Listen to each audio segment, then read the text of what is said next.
The Tom Woods Show, episode 2296. Prepare to set fire to the index card of allowable opinion. Your daily dose of liberty education starts here. The Tom Woods Show. Folks, if you enjoy the Tom Woods Show, it's time to go to the next level. And next level Tom Woods is libertyclassroom.com. This is where my friends and I teach all the stuff you did not get in your conventional education. History, economics, and more, the way it ought to be taught, with all the content they left out or distorted. Check it out at libertyclassroom.com.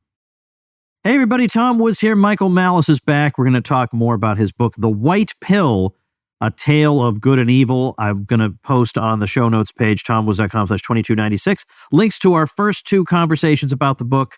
But now we start to get to some happier events. So, Michael, glad to be talking to you again. Thank you so much, Tom. All right. Before we get to the happy stuff, did you see a movie called The Lives of Others from 2007? Yes, sir. Do you like that movie? I did. It's about what it was like living under the East German secret police. And your book spends a little bit of time on this. Now, I'm sure all these regimes had secret police. Yes, obviously. But for some reason, the Stasi had a particular reputation. And you do spend a little time talking about exactly what sorts of things that you'd have to worry about or what they were doing, what they were looking for. So what was it like under the Stasi? Well, hold on. I want to get the guy's names right because there was a Seaman Wiesenthal, I believe was his name. I want to get the right Nazi hunter's name right. He dedicated his life, as a Nazi hunter to track down people who escaped Nuremberg and so on and so forth. And he himself, so this is a guy whose entire life was spent tracking down former Nazis. He said the Stasi was much, much worse than the Gestapo if you consider only the oppression of its own people. So Hitler's Gestapo had 40,000 officials for 80 million people. The Stasi had 100,000 officials, which is 2.5 times, for a population of 17 million. So you had 2.5 as many officers for less than a quarter of the population. So they had something called Zersetzung, which means disintegration or corrosion. And what that meant was they would try to drive you insane. Now, this is very different from, well, I don't want to say very different, but it's significantly different from other communist countries where it's like, all right, you have the secret police. In Russia, especially like in the 70s or 80s, like you knew what the rules were, right? You don't criticize the government. You don't try to leave. You just follow these rules. It sucks, but you know what they are. The Stasi were much worse. They would do things like they'd go into your house, take out your underwear, put it on the bed, leave, and they'd do that every day.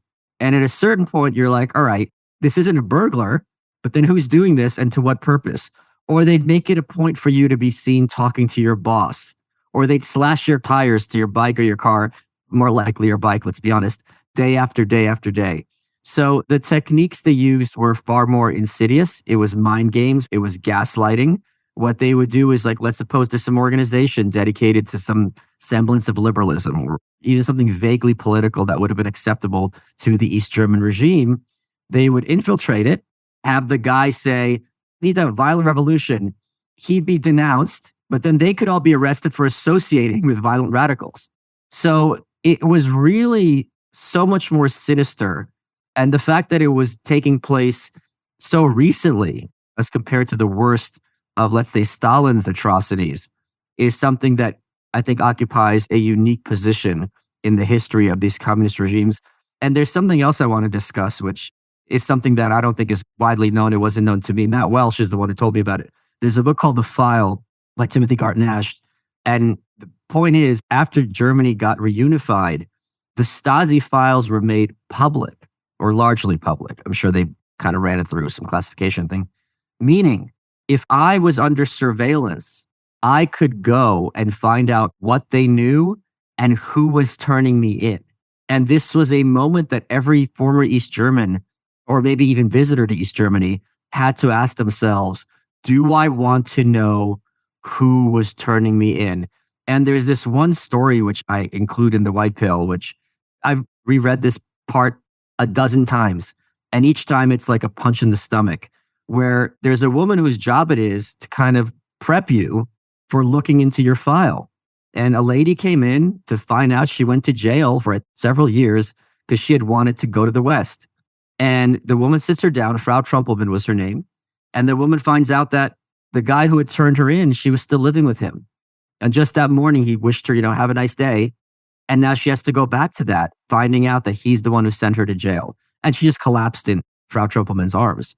So this sort of thing is Rand's point that we discussed earlier, that it's impossible to explain to free people what it's like to live in a totalitarian dictatorship. This is something I think for any of us is unimaginable. And the worst thing, and I think COVID demonstrated this, we are of the belief, that, Tom, if I get arrested and I'm being tortured and they're like, all right, who have you been discussing politics with? Or if my children or my family members are being held hostage, Tom, I'm dropping your name and Dave Smith and Angela and Murphy and anyone else I could think of. It's not even going to be hard. But that's not what happened. What the Stasi did, they found it easy to recruit people who just wanted to get attention, people who just wanted to feel important, people who just wanted to have something to do. So that was so disturbing for me to learn, that it wasn't that these people were coerced into being informants or snitches, or even just that they were kind of amoral status seekers. It was just losers who felt now they have something over somebody else. And so this is something Rand discusses in her fiction, but to see it incarnate was very chilling. As I've gotten older, I observed COVID and I've read more history. I know your opinions on stuff like this, but it was really hard for me to come to the conclusion that I had had a much, much too naive view of the general run of mankind. It was hard for me to come to that conclusion. And I don't want to reach that conclusion. I don't want to be a grumpy old man. But unfortunately, I am. I have no confidence in mankind. Yeah. I mean, the data is clear. But at the same time, I make the point that the darkness always outnumbers the stars. 80% of stand-up comedians are terrible. 80% of music can be a person's taste. Most books, most TV shows. That doesn't mean that movies suck or TV shows suck or comedy sucks or books suck. It's just most are just of little value, if not harmful. And that applies often, not to the same extent, I would probably say, to people. And I don't think this is often accused of being cynical. It's just like, but the thing is, it's not cynicism because I don't think these are the people who define humanity. I think these are the people who are the obstacles to those who move humanity forward. And it's not a numbers game. One great innovator is going to be more important than 100,000 randos whose only job it is to inform on someone not wearing a mask and boast about it on social media. I did an entire episode with Gary Chartier on friendship because he has a book on it. And one really, really good and valuable friend is worth the frustration of dealing with so many other people who are not really worth my time, I find. But anyway, I want to let's stick to this. Before we get a little bit farther ahead in the narrative, what do you say when faced with the kind of thing I used to face when I'm a little bit older than you, and I entered college in 1990. So some of the events that you describe later in the book were very, very fresh. And there was a communist newspaper being sold outside the dining hall. And when people would say, oh, but what about all the atrocities? You know what the answer is. Well, that wasn't real communism, or the old communism has never been tried kind of thing. Yeah. What is your answer to that? Well, my answer to that is to read Jonathan Haidt's book, The Righteous Mind. And I think it behooves anyone of any political persuasion to understand how people reach their political conclusions. And how they reach them is an emotional reaction and then after the fact rationalization. Now, it's very important to kind of check your work and make sure that rationalization actually is logical and coherent and comports to reality. But in this case, it would be communism is good. This is the thought process. And this is a thought process, you see it inevitably, like constantly in social media. The specifics might change, but the thought process is identical. Communism is good. This result or outcome was bad. Therefore, this wasn't real communism.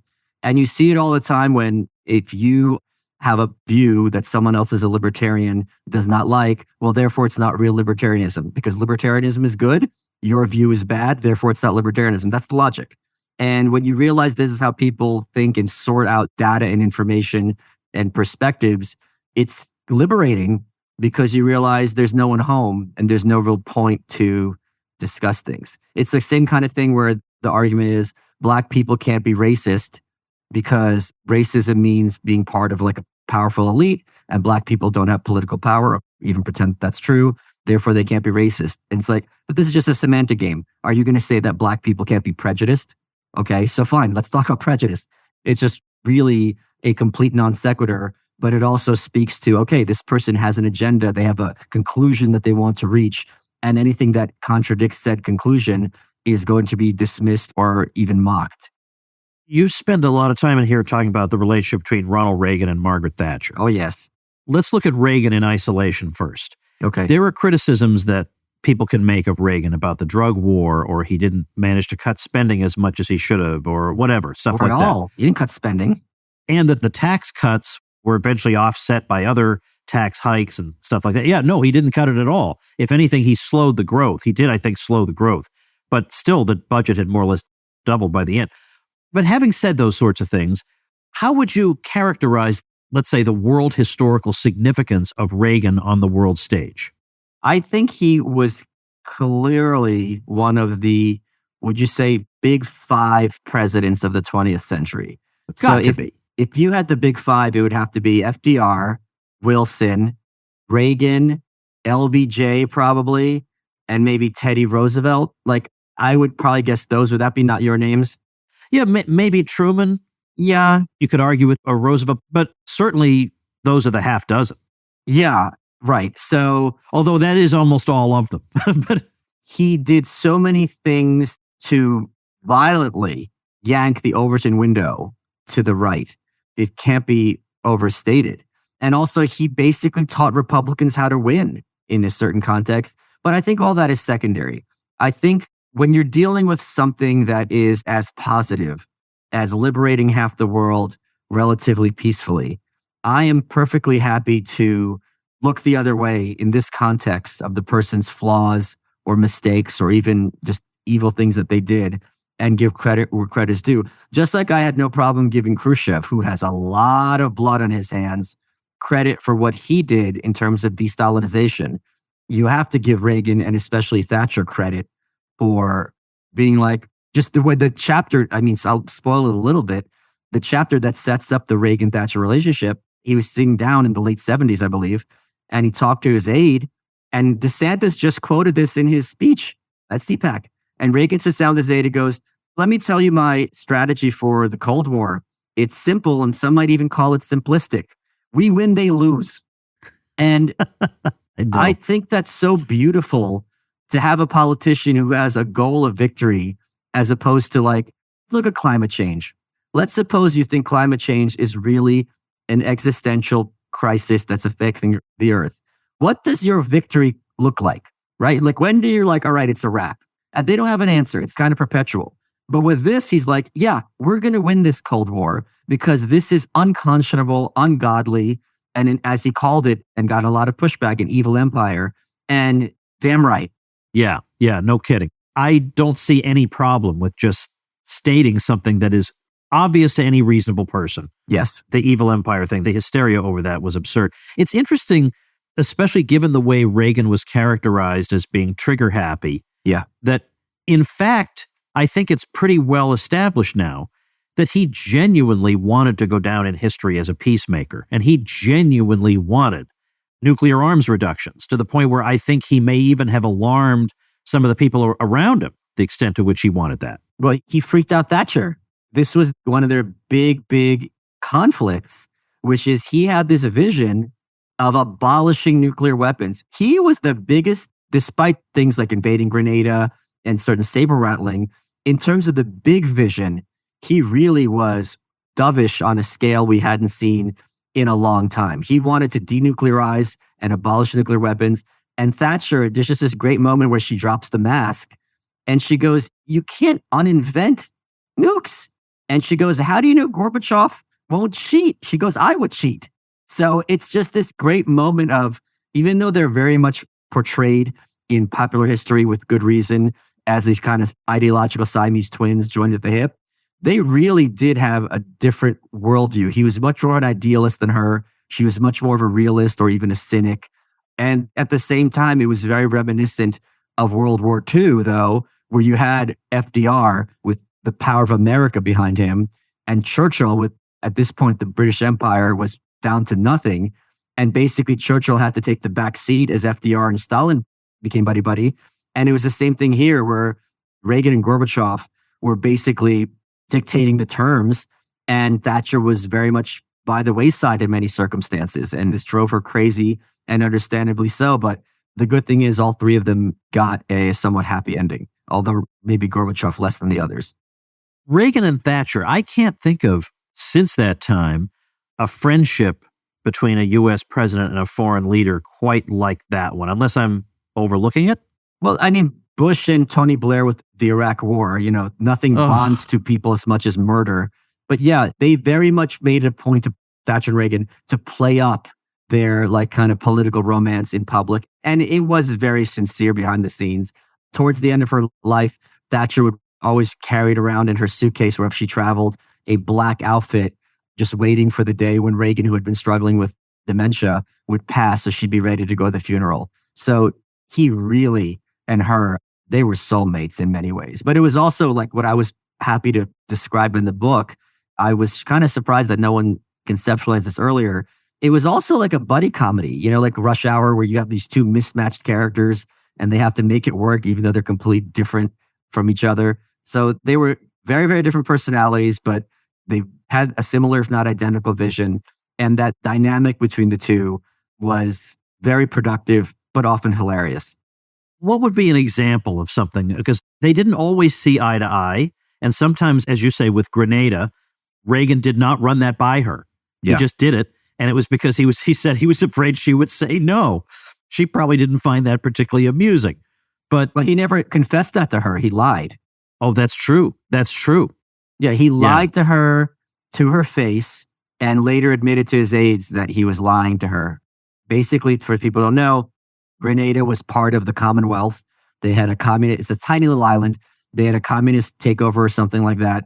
And Thatcher's guy, Jeffrey Howe, was on the floor of the House of Commons saying, no, just because there's U.S. troops there, the ships circling, they're not going to invade. If they were going to tell us, come on, special relationship. Thatcher and Reagan are buddy-buddy. And then the U.S. invades, and Queen Elizabeth was still head of state, mind you. And he doesn't tell her. And she has to, the thing is the difference between the prime minister and the president, she has to go down to parliament and stand there while Labour just eviscerates her, correctly so, because her guy had just reassured them to the contrary. She'd been completely duped by the American president, humiliated, and she basically had to do a tap dance. So that was really kind of a low moment, both for their relationship and for him personally. And you really feel for her because she stuck out her neck to defend him, and he just completely stabbed her in the back very publicly. Yeah. They obviously got over that, ultimately. He said that. He goes, she'll get over it. And she did. But I think that's such a nasty, he really did have this sunny attitude. People that worked for him all talked about, he's just cracking jokes and this kind of goofy, older guy. But when he said, she'll get over it, I think that was more his guilt talking, that was very unusual for him to be nasty like that. Yeah. The third figure in this drama, as you mentioned, is Gorbachev. And I think in the West, a lot of people didn't really know what to make of him. Is he a cunning communist who is engaged in these reforms in the spirit of the NEP of Lenin, that 2 steps forward, 1 step back? Is he actually a bold reformer? Is he a liberal? I think people couldn't necessarily figure out who he was. Who do you think he was? So when Rand was writing Atlas Shrugged, there was a character in there she calls the wet nurse. And she later discussed that when she was writing the book, the character kind of wrote himself, it's kind of unusual to have that, especially in a novel, right? I understood what she meant, but it never quite resonated with me. And Gorbachev was that character for me in this book, because I had not been as familiar with the fall of the Soviet Union, like how it wrapped up. And I thought it was going to be the story of Reagan and Thatcher. And as I did my research and I wrote, it's Gorbachev who's the hero. And I had a tweet last year. I said, who do you think is the greatest person currently alive? And my answer would have been Gorbachev. And when I was on Glenn Beck to discuss this book, I made the point, I'll make it here now, which I think bears being made. Again, to me, there's few things more beautiful. I mean, we could talk about a horse running through a field, a model, families together in Christmas. These are all beautiful things. But when you have these extremely powerful people and they choose the way of peace instead of strife and killing and war, that to me is humanity at its most beautiful. And the thing with Gorbachev, which I learned and is just brings tears to my eye, there were so many incidents in this book where people were calling him up and being like, look, we're losing control. You have to send in the tanks. You have to send them into Poland. You have to send them into East Germany. You have to send them into Romania. You have to send them to Czechoslovakia. Like, dude, comrade, it's all falling apart. And he said, we're not doing anything. It's going to play out peacefully. And to have him repeatedly stand up in the very office that Stalin occupied and said, too bad, I'm not going to have all this blood on my hands. To me, that's something that's so heroic. It was funny. I was talking to Scott Horton. We were backstage at Dave Smith's very failed show here at the Quick and Cave a couple months ago. And Scott hadn't read the book yet. And he was just going on and on about how just amazing Gorbachev was and the choices he made. So it was very heartening for me to hear him anticipate the arguments I was making in this book as well. The other thing is there's this kind of meme in right of center circles that powerful people will never cede power voluntarily. And as a rule, I think that's a great one. And if you're anticipating or hoping that powerful people are going to do the right thing, you're crazy, right? Like, this is not a roulette spin you're going to win. But sometimes, and very rarely, people like Gorbachev come along and they do the right thing. And you sit there and they're being, Honecker from East Germany's on the phone with him, being like, you have to send in the tanks or it's a wrap. And Honecker was right. And Gorbachev's like, too bad. Like, that to me is, I can't think of any better example of leadership and courage.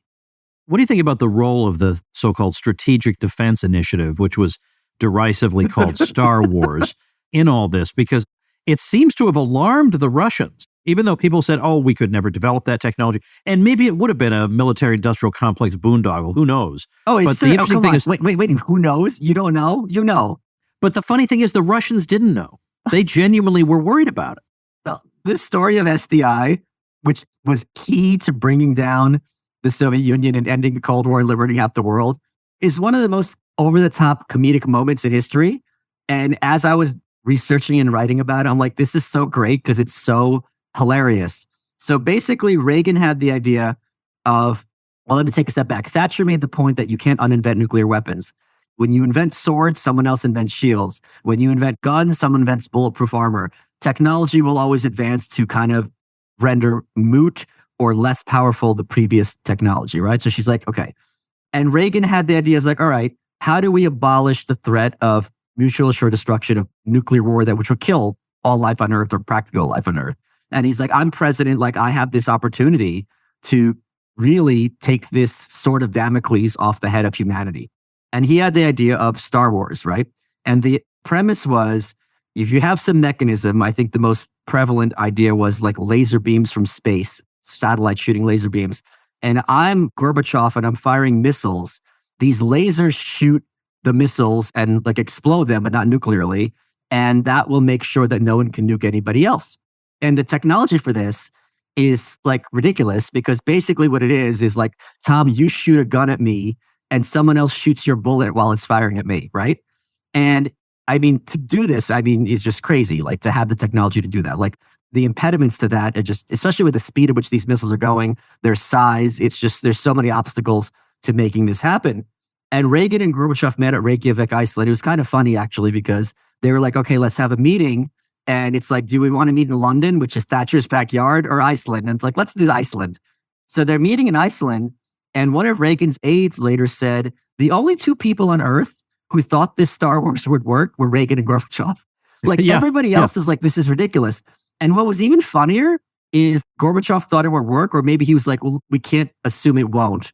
And his staff, which were very bright, they go, okay, here's what we do. If you have this Star Wars, we could shoot missiles. We'll just create thousands of missiles. Some of them will be dummy missiles. You can't shoot them all. So even if it does work, we're still fine. And he's like, this is exactly the wrong direction. He's like, not only is it expensive, they couldn't afford it, but we're going the direction that now instead of having 1,000 missiles, we're going to have 5,000. And what, some of them are dummies and they're only going to be like regular detonation. This is crazy. So there was this moment, as Reagan describes it in his memoirs, where they're going back and forth. And I got to tell you, Reagan in this book was kind of like a Grandpa Simpson figure, because Reagan, how he persuaded isn't through data or as Thatcher's mechanism of like giving these long rambling speeches, maybe not rambling, but like she's a scold. Like he would tell these little anecdotes, right? And Reagan's like, look, we banned mustard gas after World War I, but we still created gas masks. And at a certain point, Gorbachev goes, that's the 10th time you've told me about gas masks. And I think it was only 6. I don't remember the number. Maybe it's 12, but whatever. Point being, he's like, I get it. But Gorbachev starts giving Reagan everything he wants. And Reagan's going to leave Reykjavik with this big foreign policy victory. I mean, massive denuclearization. According to Reagan, Gorbachev leans forward and goes, this is all contingent on you giving up SDI, Star Wars. And Reagan's like, you son of a... And he walked. And even in contemporary times, this term of Reagan at Reykjavik is used as this idea of like, when everything's on the line, to have the courage to say no and stick to your guns. But Reagan and Thatcher's point is, you can't expect us to denuclearize when you have this massive army in Eastern Europe who is ready to go at a moment's notice. You have a huge advantage in many ways. And Gorbachev listened to them and he goes, you know what? You're right. And he voluntarily massively scaled down Soviet forces, removed missiles from different countries. And Reagan had this quote, which he said over and over in Russian, "Dovirай no proviraj," trust but verify. And Gorbachev's like, okay, this is a problem for you. I'm acting for once as a Soviet in good faith. And it's going to save me a lot of money, not having this huge military. And now you can see we're people to be trusted and we can work together. And again, this is one great example of Gorbachev voluntarily, although there was obviously a lot of pressure on him financially and otherwise, shrinking the size of a military and moving things in a peaceful direction. There's a picture in Pat Buchanan's memoir of immediately after Reagan walked out of the Reykjavik summit. And it shows them scrambling to put together a speech so Reagan can deliver some remarks to explain to the world what just happened. And I love that because it's just so interesting. Those moments there where they're not scripted and nobody knows what's going to happen or what exactly we should say. And I've kind of know Pat a little bit. And so it's just interesting to me to think, wow, I'm so close to history. There was a guy at Reykjavik helping Reagan write his speech, and here he is on the Tom Woods show or talking to me or whatever. So yeah, but he also helped Nixon write his speech praising Mao. Oh, look, he's written a lot of speeches. Yeah, okay.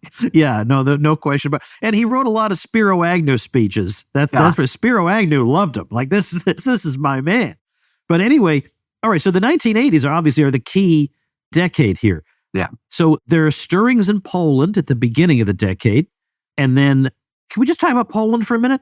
Because there is the Solidarity movement, but something happens. It's the collapse of the regimes does not occur in the early 80s with Solidarity. So what happens there?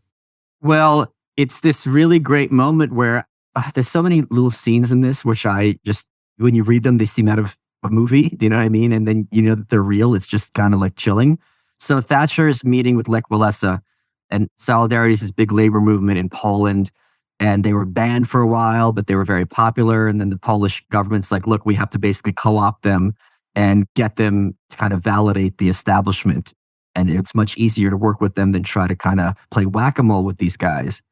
And Thatcher's meeting with Lech Walesa and is allowed to meet with him. You know what I mean? It's not like he's in jail. And she's like, look, let me be a go-between, right? Like, let's tell the head of Poland what it is that you want. And he's like, oh, no, don't worry. The rooms are bugged. And he just points to the ceiling. So it's this kind of like, we don't have to bother telling him, he's listening right now. But they agree eventually to hold elections.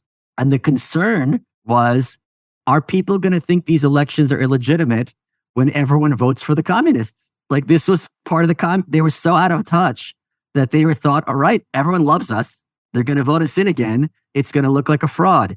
They lost every single seat except for one. And the thing that was even better in the Polish election, they had basically, I don't know what the exact term was, something like negative voting, where you have a list of candidates and you cross out the names of the ones you don't want. So all the people got to cross out those commie names and be like, yeah, F you. And the question was, okay, they lost everything. Are they going to honor these results? Are they going to say it's capitalist provocateurs? And the fact that they did paved the way. Poland was where it started. I mean, I think I have that line where it says it started in Poland. And the Polish people, the suffering that they have, maybe it's just secondary to like European Jews, where you had the second Hitler and Stalin shake hands, they're invaded. And for decades, they're just completely under the thumb of the Soviet Union. There was a time when they were fighting Solidarity in the late 70s, early 80s, and Brezhnev basically told them, you have to send in the tanks or we're going to send in the tanks. So they were very much this kind of almost a colony, certainly satellite state of Moscow.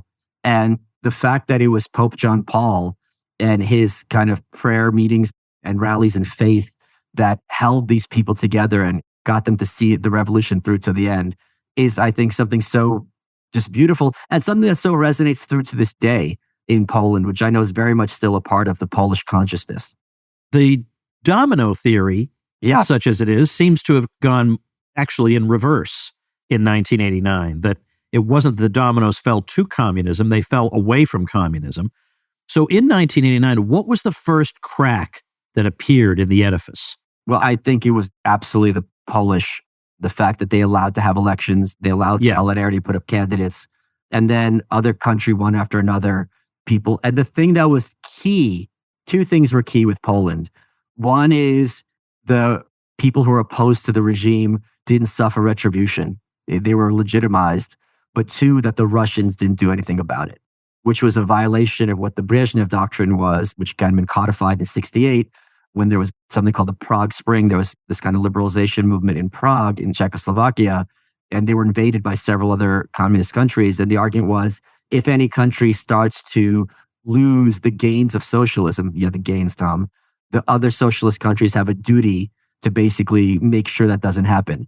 So each group, the whole group were ready. Hold on a second. Someone just tweeted me that no cops were murdered on January 6th because I made a joke on Rogan. I'm sorry. I can't help but laugh. I'm going to close that tab. Okay. I just wrote source. That, I think, was key towards this beautiful, beautiful, happy ending. Before I go on, let me say a quick thing that will help a lot of you, and you know who you are.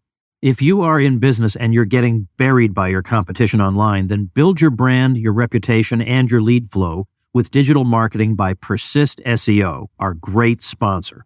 If you're a small local business, you're trying to compete against large companies in the service industry, increase your visibility with Persist SEO. Or if you have low or no leads coming in on a consistent basis, well, website search engine and conversion optimization can help move the needle to a more prosperous business model for you. If you're tired of cold calling, use your website as a lead generation engine. If you're not showing up for your services on the search engines, then get found with Persist SEO's expert search engine optimization. All you have to do is call 770-580-3736 or visit them at ineedseo.help for a free website audit and consultation. That's 770-580-3736 or ineedseo.help. So, with the exception of Romania, which is a different case, yes, what we started to see was massive crowds gathering in squares and just enormous in one country after another. And so the transition was basically peaceful. And I don't think anyone, maybe in their heart of hearts, people thought that someday it might be hopeful to think that something could happen. But nobody thought something like this was going to happen in 1989. And certainly not that it would just happen. That in effect, the people, and I think the key was in some cases that the military, not the military, I suppose, but any of the officials with guns just weren't going to turn them on the people. And so then what's the regime supposed to do? So is that more or less how these regimes collapsed? Just people more or less withdrew consent? I'm sure you would agree that's a gross oversimplification, right? And it had taken many, many steps to get to that point. Like it was gradually, then suddenly. But I think key to it was, what you said, that they were powerful men with guns who are not nice guys by any means, who are not weak men by any means, who at a certain point who said, I'm not doing this. I'm not killing my neighbors. For what? For you people? F that. And there's this argument even now in America that like, the enemy class won't ever give up. They won't ever let us leave. They won't ever let us leave peacefully. And it's like, never is a big word. And here's some receipts to the contrary, where when there's enough pressure, they don't do the right thing because they're nice guys. They don't do the right thing because they've read Atlas Shrugged and they're like, oh, wow, laissez-faire, that's the way of the future. They did it for various reasons, sometimes self-preservation, but they still did the right thing. And Eastern Europe is greatly, even Ukraine is greatly, greatly freer, and Russia now than it was not that long ago. And it's just key to remind, if you went to these countries in 1988 and we told them, just hang in there just a little bit longer, guys, like, please, it's not going to be utopia, but it's going to be a lot freer and a lot better. The realistic people, oh, you're Pollyanna, you're delusional, you're an idealist, you're utopian. And we have a very specific example of this. Easily one of my favorite anecdotes in the book. Helmut Kohl, who was head of West Germany, is in Poland meeting with Lech Walesa, head of Solidarity. And Walesa says, oh, I don't think the Berlin Wall is going to be around for much longer. I think he says a few months, whatever it was. And Helmut Kohl laughs in his face and says, you're young. You don't understand how these things work. It's going to be a long process. And they were both wrong because it fell the next day. The next day. And Helmut Kohl says, I couldn't even believe this quote. He goes, I'm at the wrong party. And he gets on a plane and gets his ass back to Germany from Poland. It's just, there's so many times when the experts are talking to Reagan, they're talking to Thatcher or to Gorbachev talking. And it's like, nothing's going to change. This is all just for show. It's just basically you're prolonging the agony. Sure, they're going to make some liberalizing reforms, but it's just the bigger picture is not going to change. You have to be realistic. You can't be naive. And they were all wrong. And then later, to save face, oh, it was inevitable. We knew it. It goes from impossible to inevitable once things change. It's just that kind of argument really drives me crazy. By the way, I remember this one piece of advice for any college professor. Don't bother putting on the exam an essay question like, was the American Revolution inevitable? Because the answer you will get is always yes. Everything that happened was inevitable. It's not interesting what students have to say about stuff like this. So it's not, don't even ask the question. Can we just say a quick thing, though, about Ceaușescu, who looks like a vampire, by the way? If you look at pictures of him. I don't think so. Vampires. Oh, I disagree. He looked, you guys, go look him up. He looks like a vampire. Okay, fair enough. Vampires are seductive. The whole point of a vampire is it's seductive. He looks like a ghoul. Yeah, maybe. All right, well, anyway, maybe I'm thinking of stage productions of Dracula where the vampire was miscast. But okay, he certainly at least recalled that image to undead. Me. We'll compromise on undead. Fair enough. Well, so he seems like he's more or less going to just continue as if nothing's happening. He's just going to barrel ahead as if these things aren't occurring. And there's a moment, and I'm sorry I can't remember the detail, but he's addressing some crowd, and the crowd starts to jeer. And you don't do that. That does not happen. Tom, it's on YouTube. I think I've seen it. And he has to gesture to them. And it's one of the most beautiful moments you can see. For anyone who loves freedom, go look at it. Because it was a crowd of his most loyal subjects. This wasn't a crowd of randos. If you're going to be in the presence of the great Ceaușescu, you had to be politically reliable, right? And he's giving his speech, and for the first time in decades, they start booing. And there's that moment where he's like, wait, what? Like, because this isn't supposed to happen. And he has no mental framework. He wasn't particularly bright or strategic or insightful, mind you, by all accounts. And by the end, I think a Western journalist had interviewed him is like, there was no one there. The guy had no presence whatsoever, but being told to the remaining people that he's like the shining sun and the greatest genius of all the ages. And that moment where he pauses and they start booing him and he's like, it's just so beautiful. I don't want to tell the end of the Ceaușescu story because that conclusion is easily one of my favorite parts of the book. And I was so excited to write it. And I'll just say, and I'm sure you'll agree, let's just say the good guys win. And let me also talk about why Ceaușescu was so bad. And this is something I learned while writing this book. And as bad as you think communism is, the basement has a cellar and then the cellar has a sub-basement. There's always more layers of hell that these people invent. So he wanted to increase the Romanian population. So he had something called the gynecological police. I don't know if that was a real term, but whatever. Point being, he lowered the age of marriage and he made it much harder. I remember if it was literally impossible to get divorced. And there was no contraception or abortions. And if you, God forbid, had a miscarriage, the cops would interrogate you to make sure you hadn't terminated the pregnancy. So imagine women dealing with this horrific tragedy, which many of us know women in our lives who've had to deal with this, how hard that is. And the cops show up at your door to make sure, that you're telling the truth. It's just unspeakable cruelty. As a result of this, the birth rate went through the roof. However, there wasn't enough food for everyone. So they convinced the people, hand over your kids to the orphanages because the government has the resources. We're going to take care of these kids. Well, these kids were often chained to their cribs, lying in their own waste. At a certain point, there was a Western journalist who went there. He goes, the thing that disturbed me the most is the kids were all silent because they stopped crying because no one would ever come to pick them up or hold them or to change them. And many of these kids grew up mentally defective because of malnourishment. So this is what he visited on this population, just room after room of kids in their cribs, in their own waste, just silent.